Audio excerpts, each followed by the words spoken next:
কুমাৰপাৰা গাঁৱৰ পীতাম্বৰ হাইস্কুলৰ এগৰাকী অষ্টম শ্ৰেণীৰ ছাত্ৰী সন্ধিয়া 4 বজাত টিউশ্যনলৈ বুলি ওলাই গৈছিল। কিন্তু ছোৱালীজনী সন্ধিয়ালৈকে যেতিয়া ঘৰত উভতি আহি পোৱা নাই, ঘৰৰ মানুহে তেওঁৰ বিচাৰ খোচাৰ কৰে আৰু কোনো ধৰণৰ সম্ভেদ নোপোৱাত 12 তাৰিখে তেওঁলোকে ৰঙিয়া থানাত এখন এজাহাৰ দিয়ে।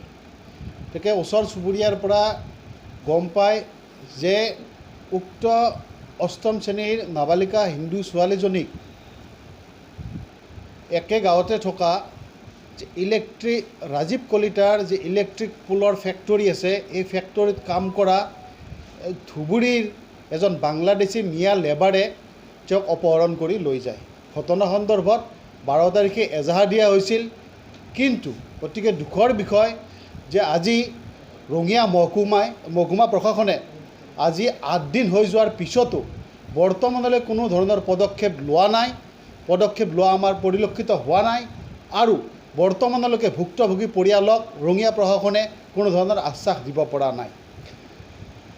উক্ত ছোৱালীগৰাকীৰ মাতৃ বিধৱা মানুহ, তেখেতে আজি 8 দিন ধৰি ৰঙিয়া থানাত আহি আছে, যোগাযোগ কৰি আছে, কিন্তু ৰঙিয়া পুলিচে কোনো ধৰণৰ গুৰুত্ব নিদি ছোৱালীজনীৰ ককায়েকজনক অকলে ধুবুৰীত বিচাৰি পঠাই দিছে আৰু বৰ্তমানলৈকে ছোৱালীজনীৰ কোনো সম্ভেদ পোৱা নাই। ৰঙিয়া মহকুমা প্ৰশাসনে আজিৰ তাৰিখলৈকে আমাক কোনো ধৰণৰ তেওঁলোকে জনাব পৰা নাই যে ছোৱালীজনী ক'ত আছে, কি কথা, কি অৱস্থাত আছে, তেওঁলোকে আমাক জনাব পৰা নাই।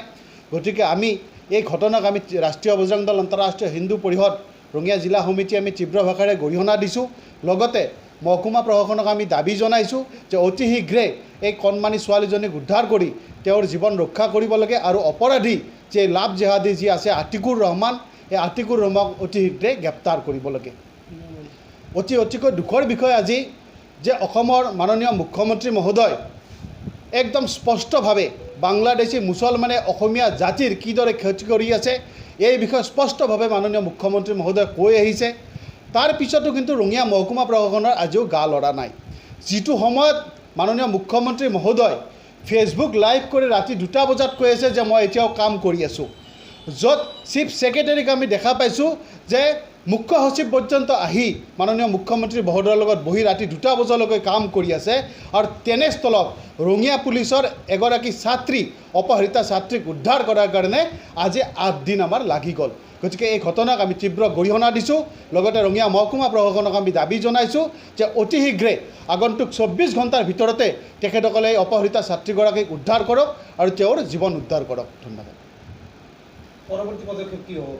আমি যে আপোনালোকে গম পাইছে যে ৰঙিয়া মহকুমা প্ৰশাসন আচলতে কুম্ভকৰ্ণৰ নিদ্ৰাত শুই থকা প্ৰশাসন।